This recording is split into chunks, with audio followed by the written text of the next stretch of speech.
Hi, and this is Helen Thomas from the CDFM study group. All right, I want to provide some visuals now of the 2018 study guide for CDFM Module 2.2. So I'm going to look at the DoD acquisition life cycle. All right, so remember the Department of Defense have three support systems. They have JCIDS, Joint Capabilities Integration and Development System, PPBE, Planning, Programming, Budgeting, and Execution, and the Defense Acquisition System. So those are the three resource management systems that the DoD use to help to make decisions. So before we can get into the acquisition life cycle, we need to understand what the JCIDS system provides. We already talked about the PPBE process for resourcing and asking for funding from Congress. Now we need to look at how the Defense Acquisition System works.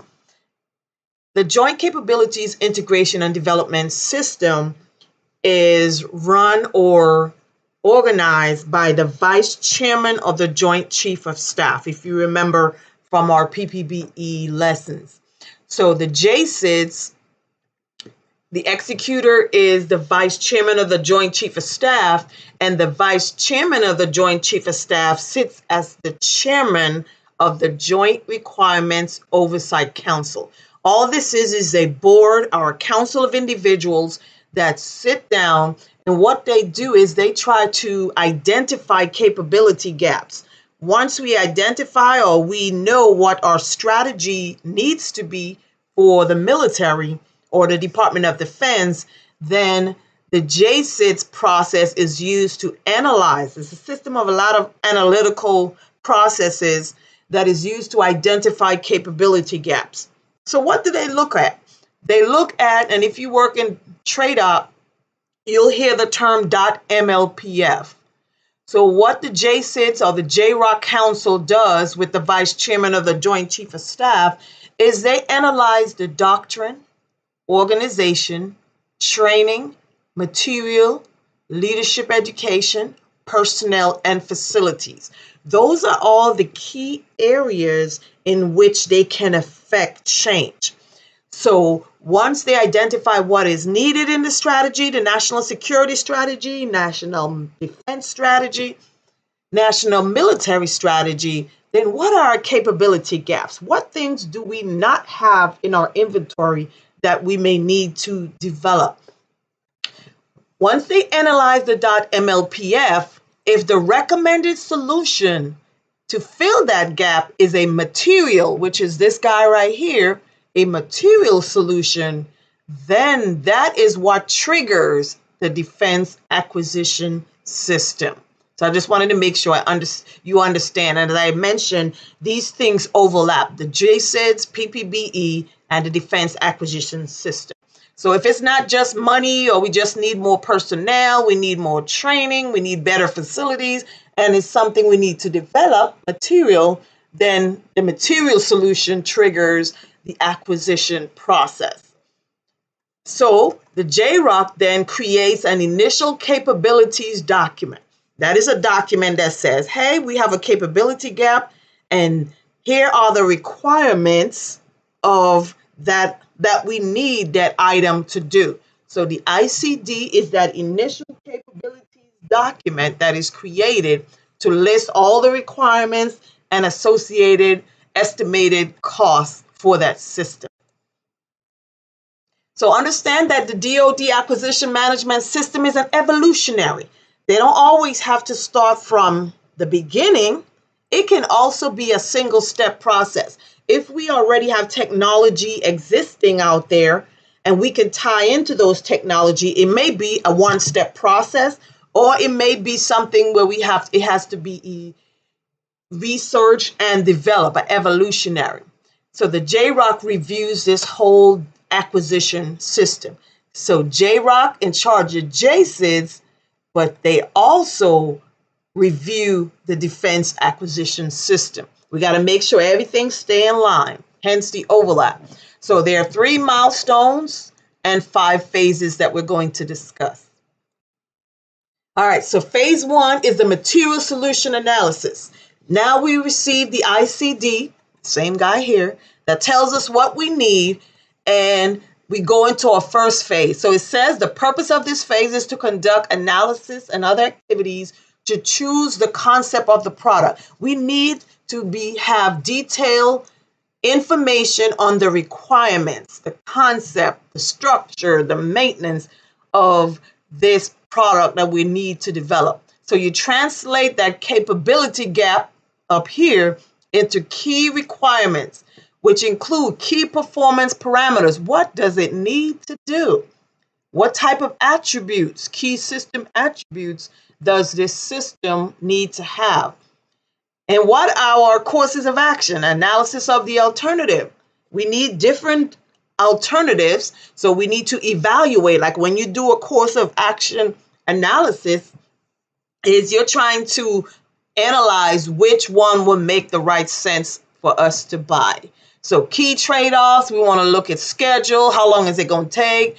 What does it do? What are the risks associated with it? How much does it cost? And are we able to mitigate those risks once we do the risk analysis? So the material solution analysis, phase one, will tell us everything that we need to develop that item. Milestone A. Remember, there's a decision that has to be made by the milestone decision authority. So a favorable milestone A decision approves program entry into the next phase. You have to have a review or decision point after each. We don't want to develop a whole item to then find out, oh, this does not fill the capability gap we talk about up here. So before and after each phase or decision point is made to decide whether we continue or not. So a favorable milestone A approves program entry into the next phase, the technology maturation and risk reduction. This term is different than what was in the 2013 study guide. So in case you decide, hey, I'm not going to buy the 2018, understand that some of the terms have changed. And the release of the final request for proposals. That's when we start asking for contracts. So we need to make sure that we know exactly, material solution analysis tells us exactly what this material needs to do. And then we need to have an approval process by the milestone decision authority about what we need to request in the contract to be conducted in the next phase. So component responsible, Army, Navy, Air Force, who's responsible, will show that program is fully funded. We got to have money. Make sure that money is accounted for in our POM process. So that in the future year defense program, all right, check on learning. Who is responsible for updating the FIDEP, future year defense program, the DoD database? The director of CAPE, that's correct, DCAPE, at milestone A. So a favorable milestone A does not equal program initiation. So just because the milestone decision authority says go ahead and proceed to the next phase, it does not mean a full-fledged acquisition process has begun. We're still in the developmental stage here. So technology maturation and risk reduction. You see I put the phases in purple, the milestones in green, so you can see the difference. Entry into this phase begins after a successful milestone A, which is right here, decision review. The purpose, make sure you know the purpose of each. So I kind of started off each one. So material solution analysis, the purpose is to conduct analysis of the activities to choose the concept of the product. Technology maturation and risk reduction phase.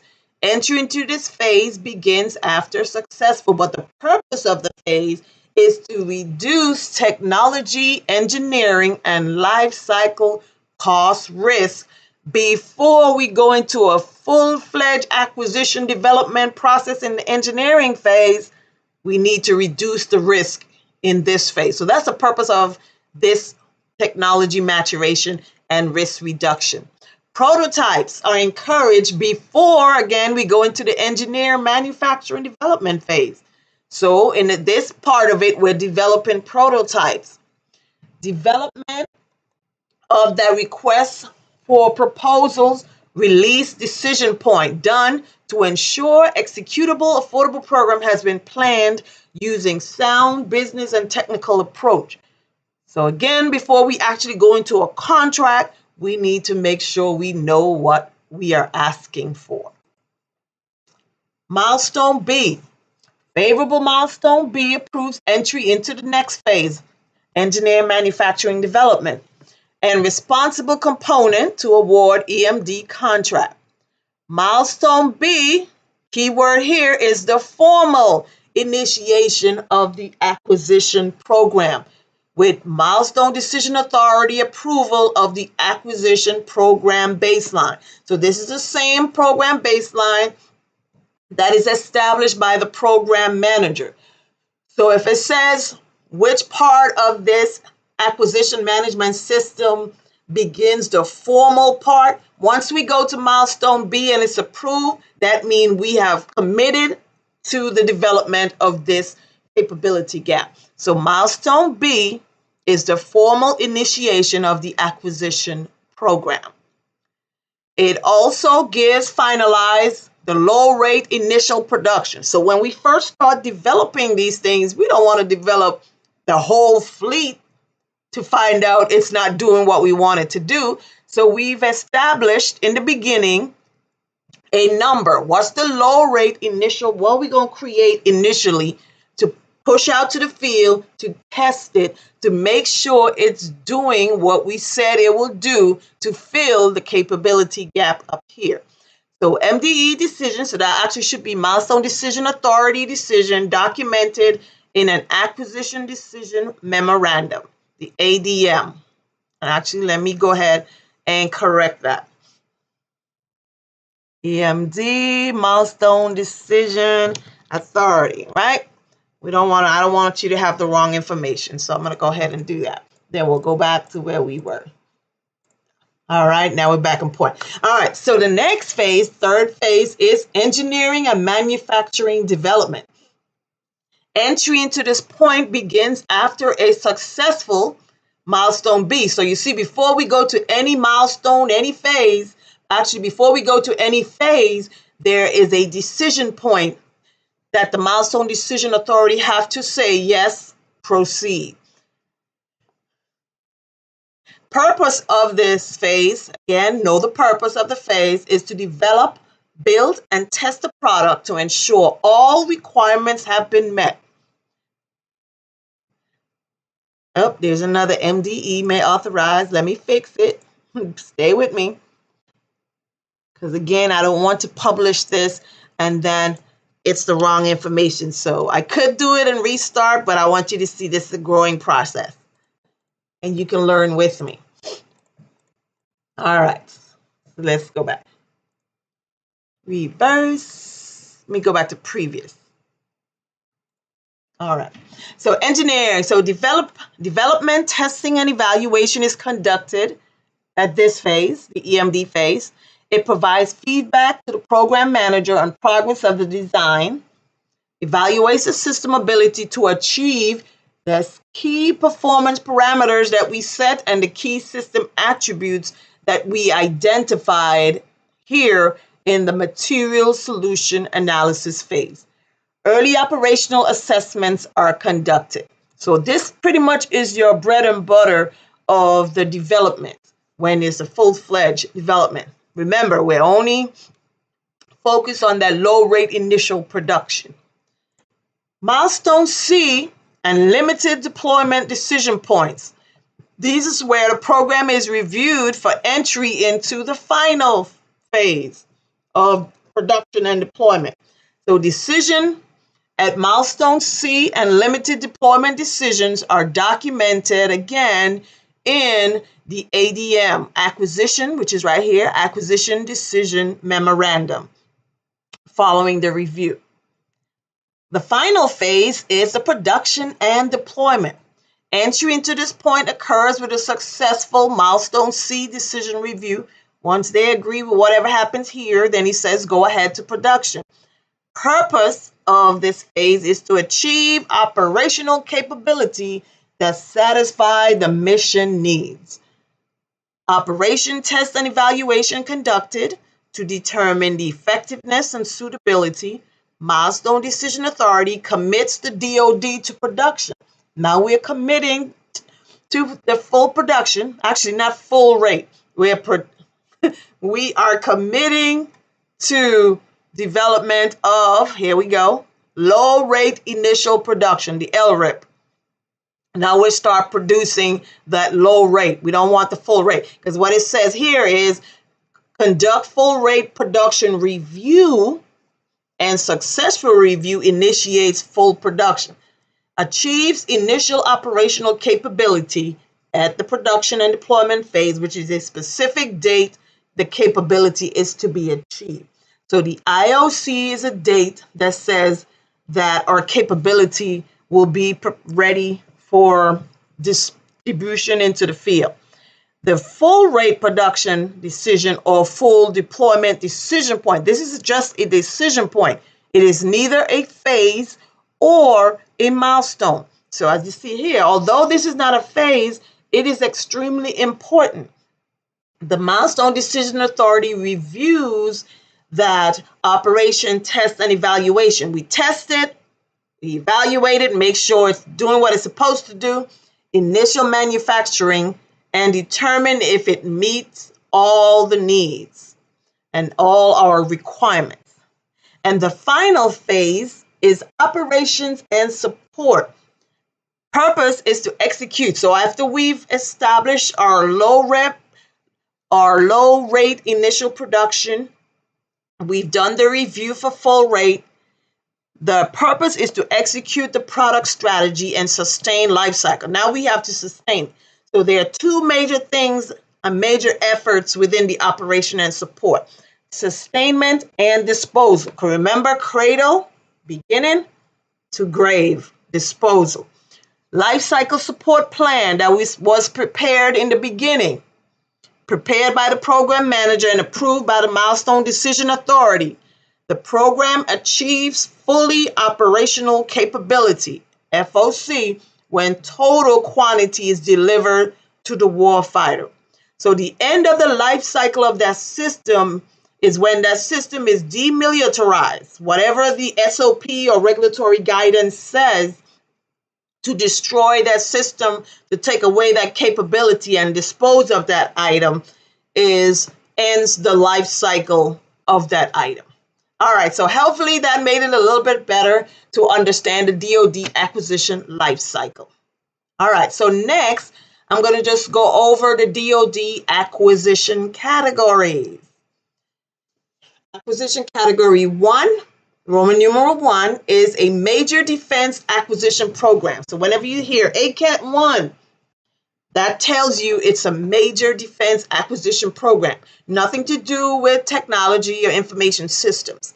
There are two subcategories of ACAT 1. ACAT 1 Delta, and the D behind it tells you it's a DoD level program.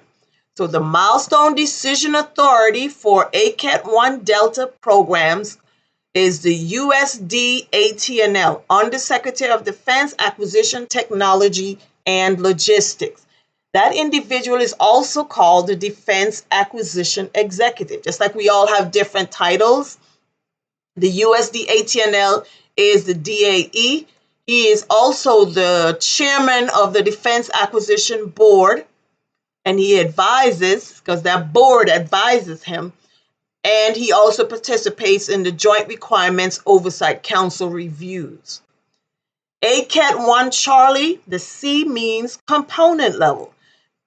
Just like when you have certain things that your commander will handle, your higher command will handle, and certain things that you will handle at your level or your supervisor will handle. So the DoD level is ACAT 1 Delta, acquisition category 1 Charlie, C being component. That's how you can tell the difference. So the Milestone Decision Authority at the component level is the Component Acquisition Executive, whoever that individual is. The second category of major programs is ACAT 1 Alpha. Is a major automated, so the A behind it will tell you it's Automated Information System, MAIS. ACAT 1 AM and ACAT 1 AC. Unfortunately, this ACAT 1 AM doesn't have the D behind it, but when you see it, ACAT 1 AM is the DoD level, and 1 AC is still the component level. So DoD, only difference here is because we're dealing with technology information system, is the USD AT&L may designate the CIO, Chief Information Officer, to be in charge and be the Milestone Decision Authority, MDA, for ACAT 1 AM programs. Same thing as above. So that's the difference there. Component acquisition executive is the senior acquisition person at that level.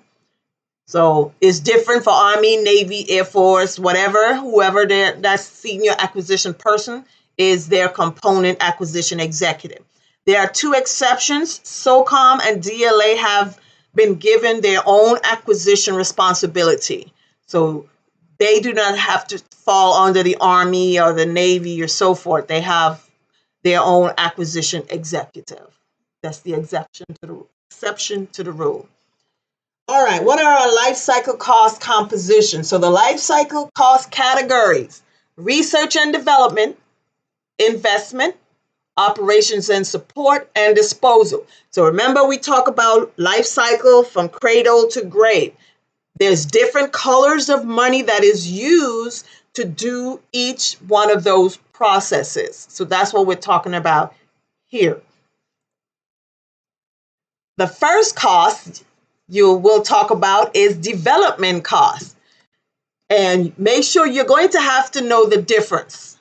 When I say development costs, you're going to have to know, okay, all my RDT&E funds. If I have several of them, I have to add up all my RDT&E money that is used for my development costs. So in a life cycle composition, your milestone decision authority will say, well, how much is the development cost? Okay, add up all your RDT&E and that will give you your development. The next is flyaway. I'm developing the system, now I need to take off. Flyaway cost is procurement of the prime equipment only. Flyaway is procurement. So whenever you're going to have to do practical exercises, and I think I have one at the end here so you can see, is procurement of the prime item. So when you hear flyaway, you need to remember that. The third is weapon system costs. Weapon system cost includes this flyaway cost, prime item, and procurement of support items. So two procurement costs associated with the weapon system cost: flyaway, which is procurement of the prime equipment, and procurement of support items. The fourth is your procurement cost. That just means you add up all your procurement costs, your flyaway, your weapon system, and procurement of initial spares. All your procurement costs added up together will give you this value. Milcon costs, if you got a facility, military construction dollars, add them up, that's your Milcon costs. All of these together make up your program acquisition costs, your PAC. That is your RDT&E, procurement, and Milcon. When you add them all up, because you will have values in the practical exercises, when you add RDT&E, procurement, and Milcon, the total is your program acquisition costs. Then you add operations and support costs, O&M, and MilPers. So if in your list and it says, give me your operation and support costs, you got to add up your O&M dollars and your MilPers to get your operation and support costs. And then your disposal costs. I gotta demilitarize and dispose of that item. I need O&M, or if some other dollar is designated, but for the most part, we use O&M dollars to dispose. All the costs together make up a life cycle cost. So that includes the program acquisition costs, all of these, 1 through 5, operations and support and disposal, everything makes up the cost, the life cycle cost of that material solution. All right, hopefully that made it a little bit easier to understand and not worse. All right, let's see what's next. So I have some formulas at the bottom because you're going, as mentioned, you're going to have to calculate the program acquisition unit cost. So up here is the program acquisition cost, RDT&E, procurement, and Milcon. And then if they say they want to know how much is one, unit means one. I know how much the total is. I need to know how much for one. So it says I add up my RDT&E, Milcon, and procurement divided by the number of units that I have. Remember, these are usable end items. Once I'm done development, usable end items, number of units, and that will give me my unit cost. Calculate average procurement unit cost. We have our procurement costs here for number 4. That means everything that had the word procurement, and anything that was purchased, any unit that was purchased with procurement dollars, I divide by that unit, and that will give me my average procurement unit cost. And I do have some examples that I'm going to go over shortly. All right, so let's go over the exercises. Exercise 221, life cycle cost, to kind of show you, put those things into action. The example given, it gives you total RDT&E. So what they did for you is they add up all the RDT&E already. But in your actual exercise, when you do the test, you may have several RDT&E dollars listed. And you have to know, I need to total all of this to give the development cost, for example. All right, so prime missions, equipment, procurement, 600 million. Support items, procurement, 50 million. Initial spares, procurement, 50. Milcon, 100 million. O&M, 740 million. Milpers, 460 million. So, all right, so you're required to fill in the blanks below. So let me go. Development costs, flyaway costs, weapon system costs, procurement costs, program acquisition costs, operations and support costs, and your total life cycle cost. So what is the development cost? We said development cost is my total RDT&E. Total RDT&E is given already for 400 million. Flyaway cost. So I have to know the definition of flyaway. Flyaway cost is procurement of my prime equipment. So prime mission equipment procurement, and trust me, it's not going to be this easy on the test. You're going to have to sift through all of it to pull out the information. But the key word you're looking for is prime equipment, 600 million.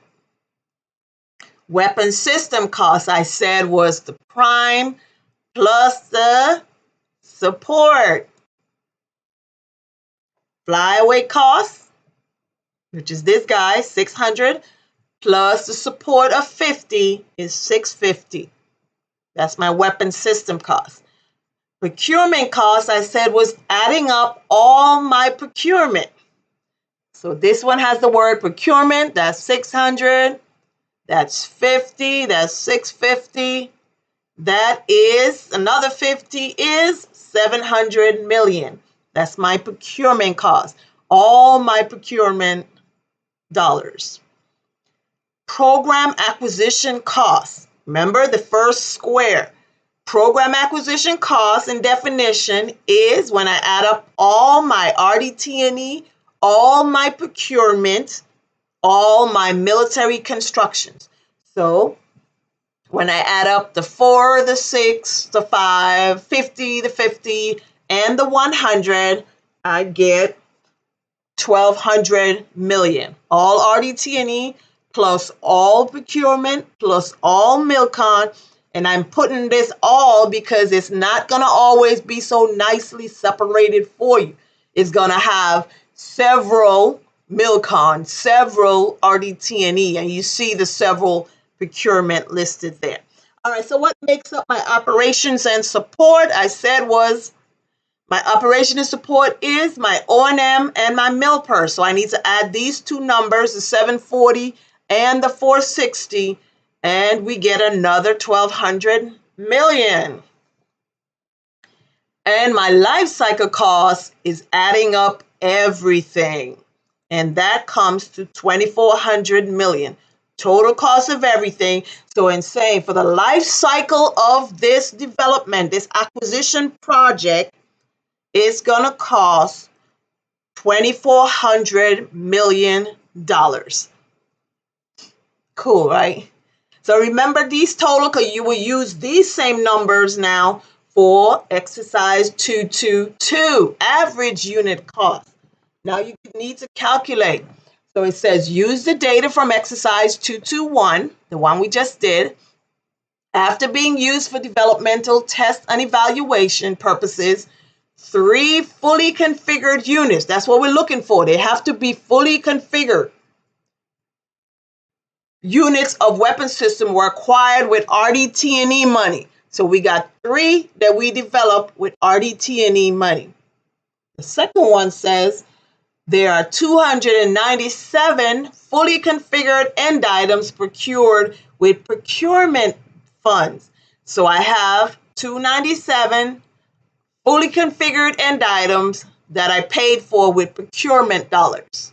It makes a difference. 3 with RDT&E, 297 with procurement. And I'll show you why it makes a difference in a little bit. All right, so let's do the first one. So the first one, I got to calculate the program acquisition unit cost. So I already know the program acquisition cost because I did the PAC on the first one. And the program acquisition unit cost now is calculated as such. My program acquisition cost was 1,200 million. I divide that by 300 fully configured. Why? Because program acquisition cost includes RDT&E, procurement, and Milcon. We don't have any Milcon fully configured items. So that's why I took this 297, 298, 299, 300, add these 3 to get 300 fully configured end items. So the 1,200 divided by 300 fully configured items give me 4 million. That's your PAUC. And then to calculate or compute the average procurement unit cost. Remember, procurement cost is adding up all my procurement, anything related with procurement only. So from the previous exercise, the procurement cost was 700 million. I only have 297 fully configured items that were purchased with procurement funds. So 297 divided into that 700 million will give us 2.357 as our average procurement unit cost. All right. Unit cost in labor hours. Given the below information, determine the unit cost expressed in labor hours with a learning curve of 90%. So I'm doing exercise 223. So what's given, the unit number and the labor hours. So remember, learning curve is how much it takes, how many hours it should take to double the workload. The more you do a job, you should get better at it, and I should be able to double my workload in a certain percentage. So the learning curve for this one is 90%. So let's go through all the units.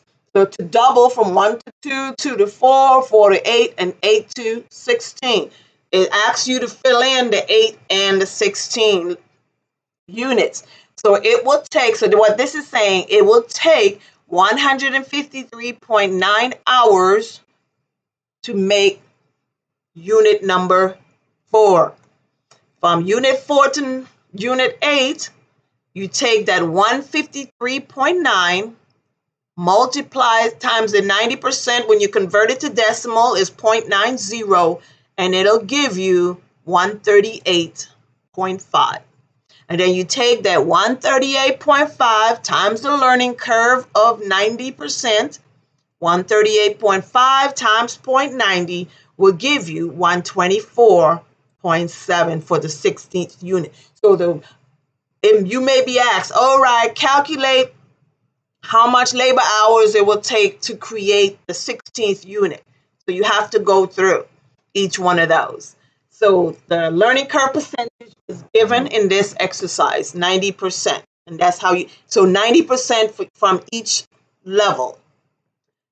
Then the other way, it might ask you for the learning curve percentage. Remember, on the exam, you are not allowed to use a calculator or phone. You got to use a pencil and an eraser and a blank sheet of paper. So how do I do that with these big numbers? If you're like me, you might forget how to do long-handed division. So I take a shortcut. All right. So what you should do if you don't know what the percentage is you should be able to take. So percentage always comes from a small number divided by a larger number. That's one. The second thing is, if you actually do the long division, 595 divided by the 700 should give you 0.85. Or if you do 505.8 divided by 595, you should get all your learning curve percentage should always be the same if you're in the same unit development. And then to check your answer, you do 700.0 times 85% or 0.85 should give you the next value. And the same way, likewise, if I do 595 times 0.85, I should get the next value. Now, what the shortcut that I was saying, let me go ahead and fill these in. The shortcut I was saying on the exam, let's say they give you 4 choices. Let's say they say 65, 75, 85, 95. You're like, which one is the learning curve? Oh my God, I don't know. All you got to do is do 700 times 65. Do you get this number? Nope. 700 times 75. Do you get 595? Nope. Go to the next one. 700 times 85. Do you get 595? Yep. Must be 85. And then you check your answers. You fill in the rest of these columns. You check. If you multiply 505.8 times 85, you should get 429.9. So that's my shortcut tip. If you don't remember how to do long division like this guy over here, of course, yes, I use a calculator. But what I do, if I'm taking a test and I'm not confident in my long division skills, I'll look at the responses that they give, and then I'll test the answer. So I'll take all 4 choices, and I know if I multiply the learning curve times the labor hours, it should give me the next labor hour to double. So I'll just do it like that. So if you have any questions, if I'm not explaining this one, please leave a note under the video, and I will definitely answer it because I'm sure others may have the same question. So the key here is your learning curve percentage is always the same when you're talking about doubling units, and your labor hours should get less. All right, and I want to finish off with the earned value management because people get confused here. So earned value, remember, this is the system or process that is used between the government and the contractor to measure the quality of the work. Am I getting what I paid for? So this is part of the process with your contracting officer representative and so forth. So a couple of things that is compared. Your budgeted cost of work schedule. That means planned work. I plan to pay $487 to do this job. You have 2 types of variance. Variance just means the difference between what I planned versus what actually happened. So you have schedule variance and cost variance. So I'm looking at how long it takes in dollars and what it actually costs in dollars. So let's do it separate. So like I mentioned when I did the slide itself, I talked about having two separate charts here. So really we look at this half. You see the formulas. It says schedule variance is the middle guy here, budgeted cost of work performed minus budgeted cost of work schedule will give me schedule variance. So what's the schedule variance for 487? I plan to pay 487. The value of the work, not the cost of the work, but the value of the work, budgeted cost of work performed is the value is equal to exactly what I planned. So the difference is 0, so it's on target. That's on point. Schedule variance on point. Let's do project B. Budgeted cost, I plan to pay $250. And when they were done, the value of the work was only $217, but that's not good. The difference is a negative $33, which is unfavorable. I want the value. Just you think about if you put an addition on your house, you expect the value of your home to go up, not down. So if it was valued at $250 when I planned it, and now your value is only $217, the difference, BCWP minus BCWS, is a negative 33, which is unfavorable. So when you sit down with a contractor, you're like, hey, what's going on? It's unfavorable. Next is, I plan to spend $719, but when the work was done, the value of the work done was $847. Is that good or bad? That is actually good, right? You want the value to be when the project is done and you got that extension on your home, I want the value of my home to go up. So schedule variance, the difference between both is 128, and that becomes favorable because its value is more than what I planned. All right, let's look at cost variance now. We're looking at actual costs here. So cost variance is the budgeted cost of work performed, the value of the work versus how much I actually had to pay, actual cost. So the first one says the value is $487. I actually paid $487, so $0 on target. The value was $217, but I only paid $122. Is that favorable or unfavorable? Well, if it's valued more than what I paid, it's favorable. Yes, $95, favorable. If the value of the work done is $847 and I actually paid $875, then that means it's unfavorable by $28. I paid $28 more than what the item was valued for. So that's how so it's best for you to learn how to set up the earned value management chart like this, even if you have to recreate it on your blank sheet of paper, because then you can compare the values with each other that way. All right, so that's earned value managed, schedule variance versus cost variance, and whether it's on target, favorable, or unfavorable. Thank you, and I'll see you guys again next time. Be sure to subscribe so you'll get the updates.